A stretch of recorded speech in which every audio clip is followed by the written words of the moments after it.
graça do nosso Senhor Jesus Cristo, o amor de Deus e a companhia do Espírito Santo estejam conosco, agora e sempre. Amém. É possível vencer as tentações? Nós vivemos em um mundo repleto das mais variadas tentações. Dinheiro, sucesso, sexualidade, comida, bebida, vestuário e assim por diante. E percebo que todas essas coisas são coisas boas, são coisas necessárias para a vida neste mundo, principalmente quando usadas dentro dos limites que Deus estabeleceu. O problema é quando nós ultrapassamos esses limites, então que mesmo aquilo que é bom e agradável, mesmo aquilo que é necessário, acaba se tornando mal e prejudicial. O dinheiro, por exemplo, é indispensável para a nossa vida nesse mundo. Mas quando somos tentados pela ganância, pela avareza, fazendo com que o amor, a busca pelo dinheiro, passe a ocupar o primeiro lugar em nossa vida, ele se torna prejudicial. A sexualidade faz parte da natureza do ser humano. Deus mesmo a instituiu para o prazer mútuo no casamento e para a procriação. Mas quando nós cedemos às tentações da luxúria e da imoralidade, ela também se torna maléfica tanto para nós como para aqueles que envolvemos neste pecado. O que falar então da comida e da bebida?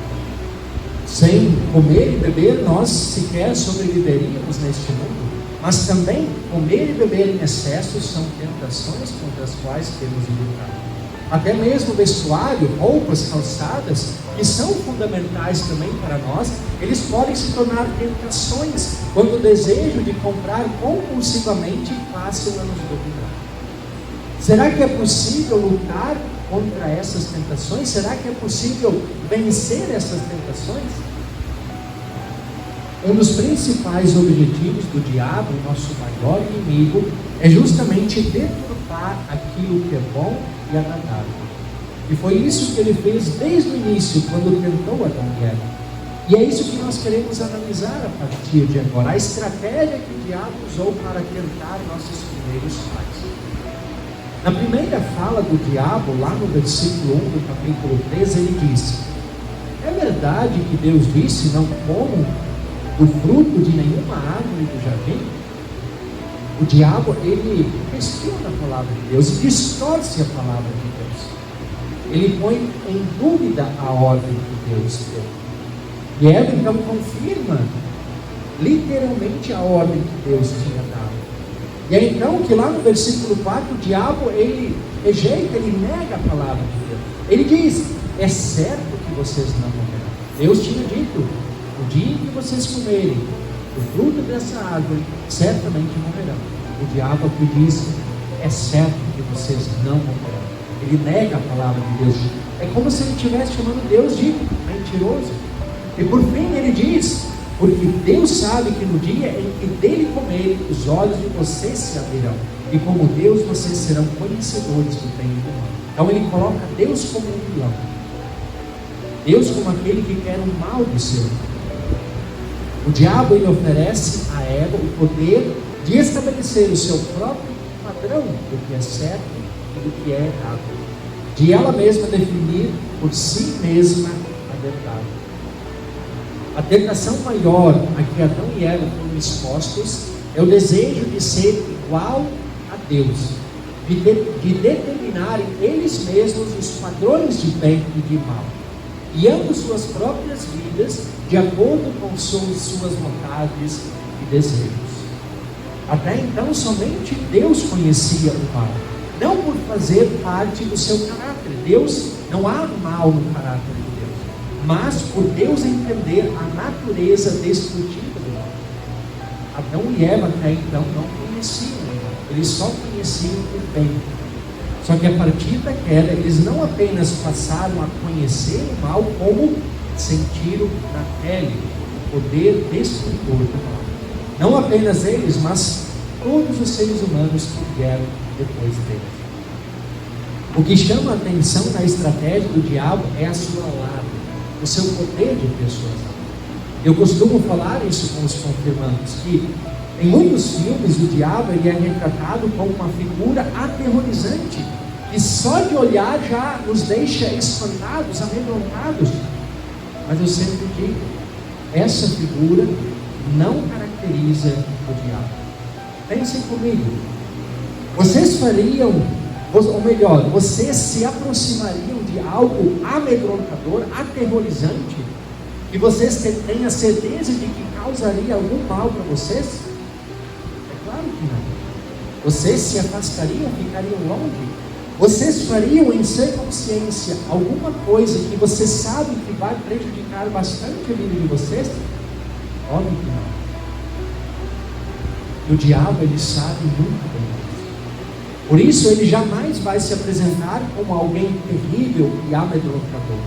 Mas pelo contrário, como eu falei aqui para as crianças, ele vai se apresentar como um amigão, aquele que só quer o bem, aquele que só quer ajudar.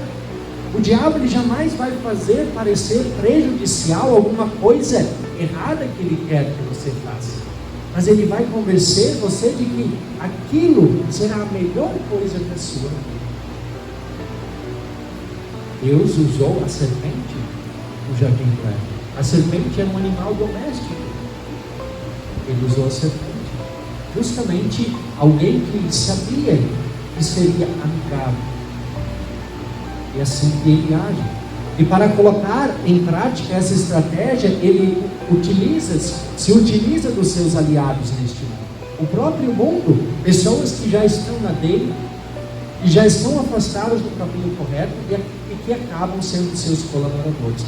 E a nossa própria natureza pecaminosa, que naturalmente já deseja o que é mal. A estratégia do diabo, ela é muito bem escrita pelo apóstolo Pedro em sua primeira carta, capítulo 5, versículo 8, onde diz: o inimigo de vocês, o diabo, anda em derredor como um leão que ruge procurando alguém para devorar. O leão, ele não vai atacar de imediato a sua presa. Ele vai primeiro analisar o território, ele vai rodeando, ele vai cercando e espera o momento de distração para dar o corte. E é assim que age o diabo. Ele vai cercando suas vítimas, ele distorce e questiona a palavra de Deus, ele semeia dúvida, mas vem cá, será que é mesmo assim?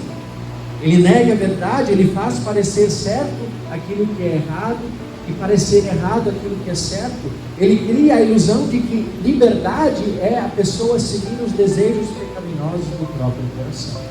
E assim ele vai odiando, cercando suas vítimas, para no momento de distração dar o golpe. É possível vencer as tentações? O que responderemos? Se Adão e Eva, que tinham apenas uma ordem a cumprir, que era não comer da árvore, do fruto da árvore do conhecimento do bem e do mal, se eles caíram, o que diremos nós? Nós temos 10 mandamentos, sem contar as inúmeras e infinitas tentações às quais estamos expostos o tempo inteiro. E ainda hoje a maior tentação continua sendo o desejo de ser igual a Deus, sim, porque o ser humano continua querendo determinar os seus próprios padrões de certo e de errado. Quer criar suas próprias verdades, quer seguir suas próprias vontades, seus próprios desejos. Quem é Deus para mandar em mim? Eu que vou achar o que é melhor. Essa tentação do querer ser igual a Deus. E será que é possível realmente vencer as tentações deste mundo? Adão e Eva, nossos primeiros pais, fracassaram. E a desobediência deles trouxe culpa, vergonha e inúmeras consequências desastrosas que enfrentamos ainda hoje. O povo de Israel, que Deus tratou com tanto amor, com tanta dedicação, eles também fracassaram. Sofreram as consequências. Reino do Norte foi extinto. Reino do Sul, exílio babilônico durante 70 anos. Depois, no ano 70 depois de Cristo, Jerusalém foi destruída pelos romanos. Assim como nossos primeiros pais, assim como o povo de Israel, também nós frequentemente fracassamos. Frequentemente cedemos às tentadoras estratégias do maligno. Caímos em pecado e ofendemos ao nosso Deus. Pecados que trazem sobre nós culpa, vergonha e consequências desagradáveis que nós não gostaríamos de enfrentar. Não há como negar que todos nós frequentemente caímos em tentação. Podemos sim vencer até uma tentação ou outra, e quem sabe vençamos muitas, mas não podemos negar que também caímos tantas outras vezes. Todos nós temos nossas fraquezas, nossos pontos fracos, e o diabo, eles conhecem melhor do que ninguém. E essa é outra estratégia preferida do diabo. Ele conhece os nossos pontos fracos e ele vai justamente nos pontos fracos. Porque se ele for no ponto forte, ele sabe que pode não prevalecer. Agora, quando ele vai no ponto fraco, as chances dele são maiores. E também aí para nós se torna mais difícil resistir. Ceder às tentações é horrível. É algo que entristece a Deus e traz consequências desagradáveis para a nossa vida. Mas o pior de tudo, pior do que isso, é tentar justificar o erro. É querer transferir a culpa. E foi isso que fizeram Adão e Eva após cederem à tentação do inimigo. Quando Deus perguntou a Adão se tinha comido da árvore proibida, a resposta dele foi a seguinte: a mulher que me deste para estar comigo, ela me deu da árvore e eu comi. Percebam que Adão não reconhece a sua culpa, mas ele tenta se justificar e transfere a culpa para Eva. E poderíamos dizer até para o próprio Deus, afinal Deus tinha dado Eva a ele como esposa. E quando Deus então pergunta a Eva, ela também imediatamente se justifica e coloca a culpa na serpente. Percebam que em momento algum Adão e Eva reconhecem o seu pecado. Eles apenas se justificam e transferem a culpa. Sim, o culpado maior era o diabo, mas Adão e Eva pecaram ao cederem à tentação do inimigo. E nós não somos muito diferentes. Admitir um erro requer uma atitude de humildade. E por causa da nossa natureza pecaminosa, nós somos mais propensos ao orgulho do que à humildade. E por isso temos sérias dificuldades para admitir quando cometemos algum erro ou algum pecado, seja contra Deus, seja contra o nosso próximo, aquele que está conosco ao nosso redor. Nós gostamos mesmo de nos justificar, gostamos de transferir a culpa para os outros. Deus poderia muito bem virar as costas para nós, nos deixar entregues à própria sorte, mas não é isso que Ele faz. Ainda no jardim do Éden, mesmo Adão e Eva não reconhecendo o seu pecado, Deus não profere palavras de condenação. Antes mesmo de anunciar as consequências do pecado, junto com a maldição da serpente, Deus promete a vinda do Salvador, o descendente da mulher que esmagaria a cabeça do diabo. Jesus Cristo, o descendente da mulher e Filho de Deus, também foi tentado à nossa semelhança. No Evangelho de hoje temos o relato da tentação de Jesus. Imediatamente após o seu batismo, Jesus ele é levado pelo Espírito Santo com a finalidade de ser tentado pelo diabo. E depois de permanecer 40 dias em jejum, o tentador se aproximou. Jesus estava com fome. E percebam que, de cara, o diabo vai no ponto de Jesus naquela situação. Ele pede que Jesus, ou melhor, ele ordena que Jesus transforme pedras em pão. Jesus não cedeu à tentação, mas respondeu com a palavra de Deus. O ser humano não viverá só de pão, mas de toda palavra que procede da boca de Deus. Em seguida, o diabo fez aquilo que é mestre em fazer: distorcer a palavra de Deus.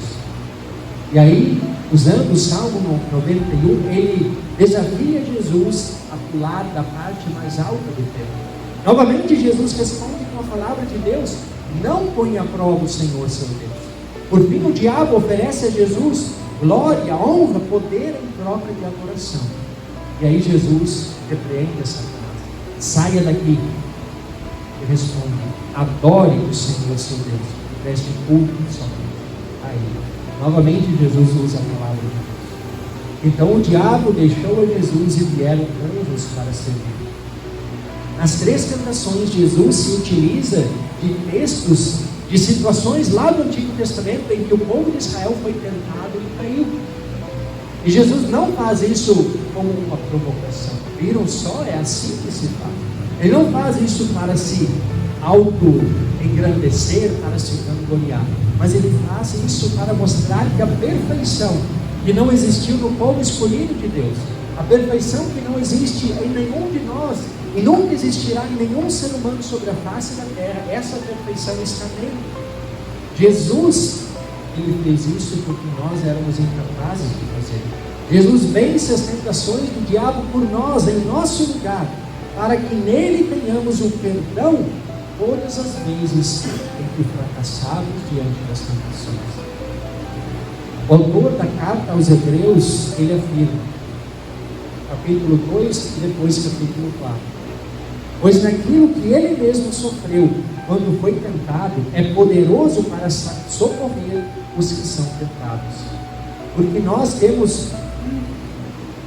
não temos sumo sacerdote que não possa se compadecer das nossas fraquezas. Pelo contrário, ele foi tentado em todas as coisas da nossa semelhança, mas sem pecado. Portanto, aproximemo-nos do trono da graça com confiança, a fim de recebermos misericórdia e encontrarmos graça para ajuda em momento oportuno. Jesus, ele foi tentado à nossa semelhança e ele venceu. Por isso, ele melhor do que ninguém sabe o que é ser tentado. E por isso, o autor da carta aos Hebreus, ele lembra: quando vocês fracassarem, quando vocês forem tentados, recorram àquele que venceu, aquele, o único que pode realmente se compadecer de nós, e certamente nos estenderá o seu perdão quando confiantes suplicados pelo seu perdão.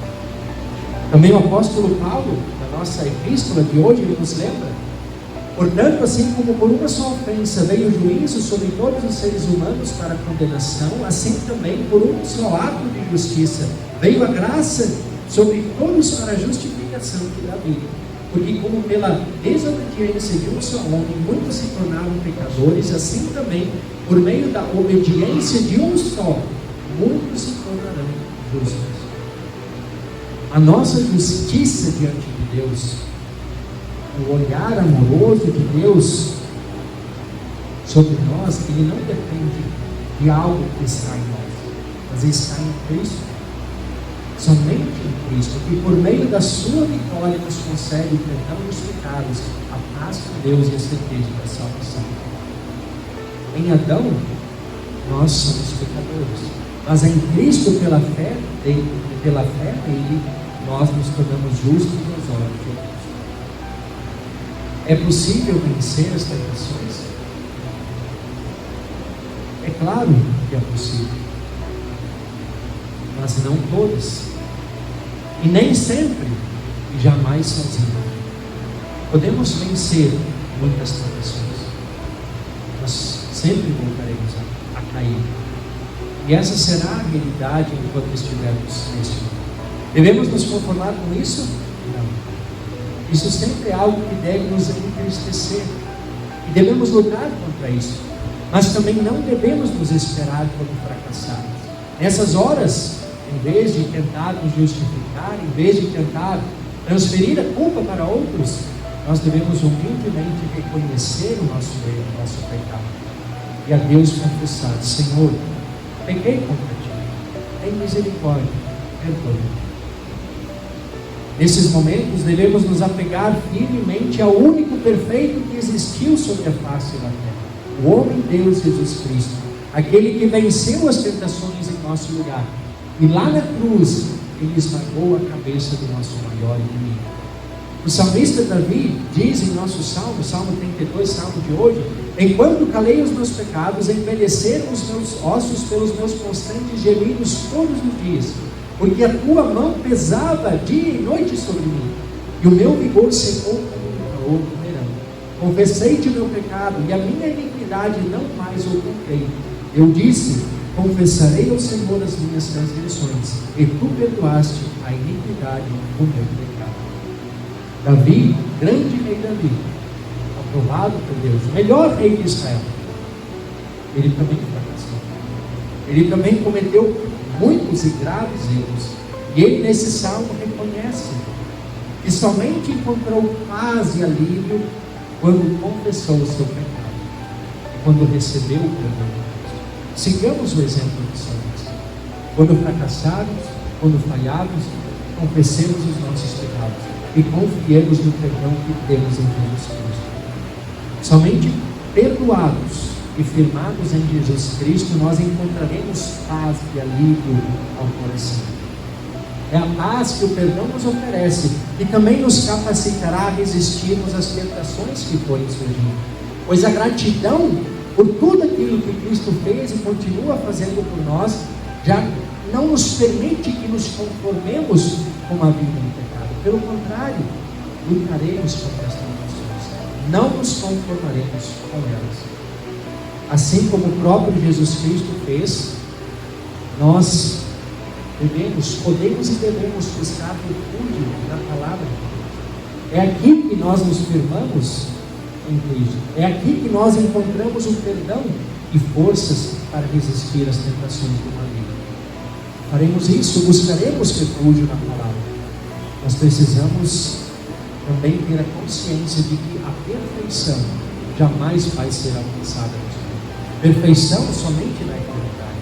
Por isso, enquanto nós estivermos aqui, a nossa perfeição diante de Deus, ela sempre estará fundamentada em Jesus Cristo. Por sua graça, Ele nos atribui a sua perfeição mediante a fé nele. Amém.